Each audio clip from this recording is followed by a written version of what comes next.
Here is affidavit charging bribery. Atlanta, Georgian, Friday, May 23, 1913. Here is an affidavit in possession of the police sworn today. Lanford Secretary, G.C. Febuary and A is Colyar, detailing the conversation alleged to have taken place Monday night in Colonel Felder's office, State of Georgia, County of Fulton.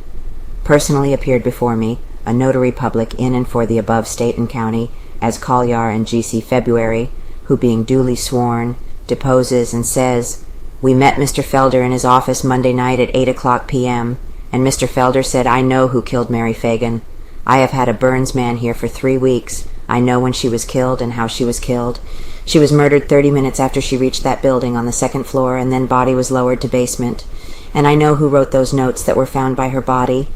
This D.D. fellow Lanford has had that poor Negro Ed Connolly locked up for 3 weeks without a warrant, and he knows it, and he can be impeached from office for it. He knows there is no evidence against Newt Lee, and yet he holds him.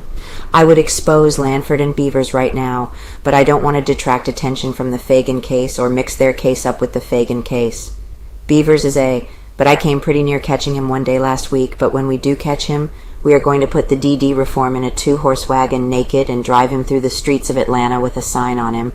Here is Atlanta's reform police chief. Lanford is a D.D. drunkard and keeps a quart of whiskey in his desk all of the time, and the people of this town are indignant at the conduct of those flunkies down there.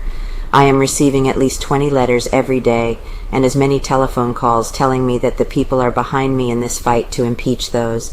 Right here on my desk is a letter, getting letter from his desk and reading aloud, from one of the most prominent women in the city of Atlanta, commending my course. The affidavit then continues. The colonel then said, "I want the evidence to impeach both Beavers and Lanford." The remark was made that we might get in jail, and Colonel Felder said, "There are only 2 ways of getting to the jail. One is through the mayor, and the other is through the governor, and if you get arrested by the policeman. Jim Woodward, with whom I had a long interview this afternoon, will make those down there jump a rope to turn you loose, and I don't care a D.D. who the governor is, whether it be Joe Brown or Jack Slayton. I will have any man turned loose that will get me the evidence that will impeach those. If they arrest you, call on me and see if I don't come with the bond at any hour. I can call a mass meeting tomorrow afternoon through the papers and have 10,000 of the best citizens in this town meet at 5 Points tomorrow night and go to the station house and hang Beavers and Lanford to telephone poles, the 2 corrupt grafters and thieves. Now I want to say to you further, talking to Febuary, you go and get me the evidence in the Phagan case and that Coleman affidavit and bring it to me, and I will give you $1,000 in cash for it.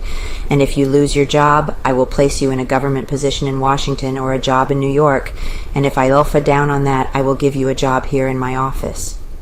It was suggested to Colonel Felder that we would have to steal the papers, for no one knew the combination to the safe except Chief Lanford and Mr. Febuary, and in reply to this, Colonel Felder said, "Go ahead and get them, and I will pay you $1,000.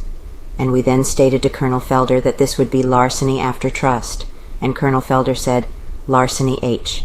It is not larceny to steal a perjured affidavit and forged statements and other crooked papers that a D thief like Lanford has gathered against an innocent man, and you get them, and I will stand behind you and pay the money.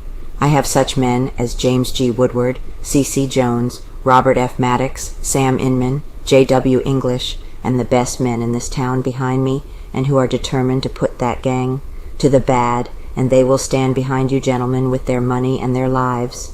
Colonel Felder further stated that Lanford and Beavers were feasting and fattening off of the rich graft they were getting out of certain disorderly houses they were shielding, after they had had people to believe that they had closed them up, and certain blind tigers and gamblers that were favored by these grafters, and upon being asked how much they got, Colonel Felder replied that the amount was colossal. The above is the sum and substance of a conversation between Colonel T.B. Felder, as Colyar and G.C. Febuary, held in the office of Colonel Felder in the Equitable Building on Monday night, May 19, 1913, at about 8:15 p.m., as Colyar, G.C. Febuary, sworn to and subscribed before me this 24th St. Day of May 1913, W.W. Brown, Notary Public, Fulton County, Georgia.